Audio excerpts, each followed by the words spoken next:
Hey everyone! Today we're diving into a fresh, creator-led take on a big topic: how to turn a dense source like the Norway study into a compelling YouTube script that keeps people watching from start to finish. I'm not here to regurgitate or paraphrase. I'm here to rebuild, remix, and add real, human insight that makes the topic feel alive and relevant. Let me set the stage. Norway is presenting major opportunities for international students in 2026 to 2027, including fully funded scholarships and English language study pathways without IELTS in many cases. That's a big leverage point for students chasing high-quality education without crushing debt. My take: this isn't just about free tuition. It's about a broader shift in how we think about studying abroad. Language barriers loosening, cost barriers dropping, and a global mobility trend accelerating. What this really suggests is a transformation in who gets access to elite higher education and when. What I'm going to do differently in this script is treat this like a conversation with you, the viewer. I'll pull out core ideas, then push them through my own lens with personal interpretation, counterpoints, and broader implications. If you've ever felt overwhelmed by scholarship jargon or a wall of eligibility criteria, you'll hear practical angles you can use, plus the strategic moves that could matter for your own plans. Idea 1. No IELTS, a new barrier breaker, and a signal of opportunity. Here's the core shift. Many Norwegian universities accept English proficiency through alternatives, like prior English medium study or official letters from your previous institution. Personally, I think this matters because it lowers a gatekeeping hurdle that kept capable students out. What makes this really interesting is that it opens pathways for students from places with limited access to standardized testing. From my perspective, this isn't just about language proof, it's about recognizing real-world competence and experience. One thing that immediately stands out is the potential to diversify cohorts not by exam scores, but by demonstrated capability and motivation. If you take a step back, this trend aligns with a broader move in education to validate learning in more contextual ways, which could ripple into how admissions are designed globally.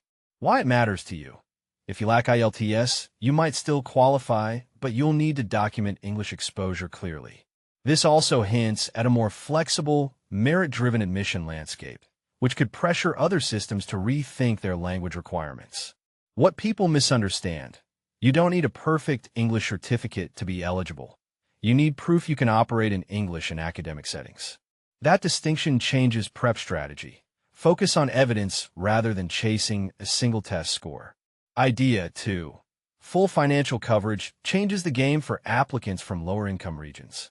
The scholarships cover tuition, housing, flights, visas, health insurance, and stipends. From my point of view, this isn't just about saving money. It reshapes risk. When the financial barrier drops, students can aim for programs that fit their long-term goals rather than programs that merely fit a tight budget. What's really compelling is the signal this sends about the value of global talent and how governments and institutions are willing to invest in it. This ties into a larger trend of talent mobility as a strategic asset for innovation ecosystems. This makes the Norway option not just an educational choice, but a strategic career move.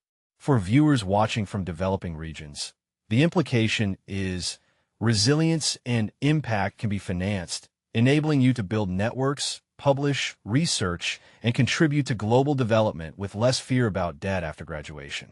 People often fixate on free money without considering conditions like return obligations or country-specific work restrictions.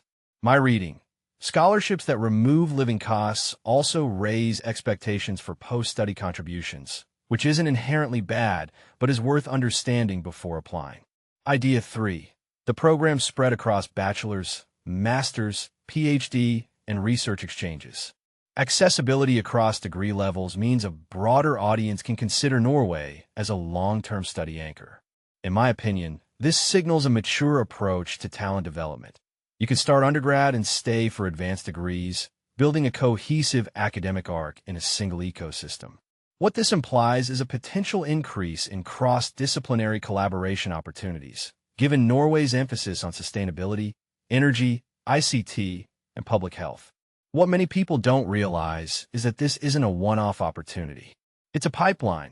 Your first degree can open doors to funded master's and PhD options, which in turn attract international research, funding, and joint projects with industry partners.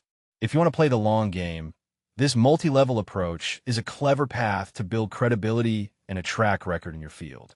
From a strategic lens, this also means universities may curate cohorts with long-term collaboration in mind, not just short-term student loads. That could impact the quality of mentorship, lab access, and post-graduation outcomes for cohort members.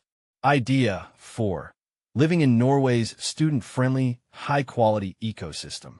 The combination of safe cities, strong public services, and a culture of critical thinking aligns with a modern, outcomes-focused education narrative. My take: the environment amplifies learning. When daily life supports well-being and focus, retention and depth of study rise. This connects to a bigger trend. The ROI of higher education increasingly includes quality of life, not just credentialing. There's a caveat I want to flag. Cost of living remains high, but scholarships are designed to offset this. The practical takeaway is that applicants should plan for the non-tuition parts of the budget, even with stipends, and think about part-time work within visa rules. In my view, smart budgeting and early research into housing and transport can prevent the common trap of financial stress derailing a great opportunity. Idea 5. The application process is competitive, but the door is open with early prep. The message here isn't wait and hope. It's about building a strong narrative, a clear academic path, demonstrated impact, and a plan to contribute post-study. My instinct is to treat this like a long game. Assemble transcripts, letters, and a purpose-driven motivation letter that shows how you'll leverage the opportunity for global development. This ties into a broader pattern I'm seeing in competitive scholarships worldwide. Merit plus impact is the new currency. For viewers, the practical implication is to map out a timeline, align your research interests with Norwegian programs, and prepare your English proof documents early. The takeaway is simple. Start early, be specific about your goals, and show measurable potential impact. Deeper insight: what this suggests about higher ed mobility today. When you stack tuition coverage, language flexibility, and a holistic support package, you're looking at a model that reduces both financial and linguistic risk. What this really suggests is a shift toward more accessible, globally sourced talent pipelines. A detail I find fascinating is how this can gradually recalibrate perceptions about Scandinavian education as not just for Europeans, but as a truly international hub. The broader trend here is that scholarship ecosystems are becoming more mission-driven. Development outcomes, sustainability, and international collaboration are increasingly baked into funding criteria.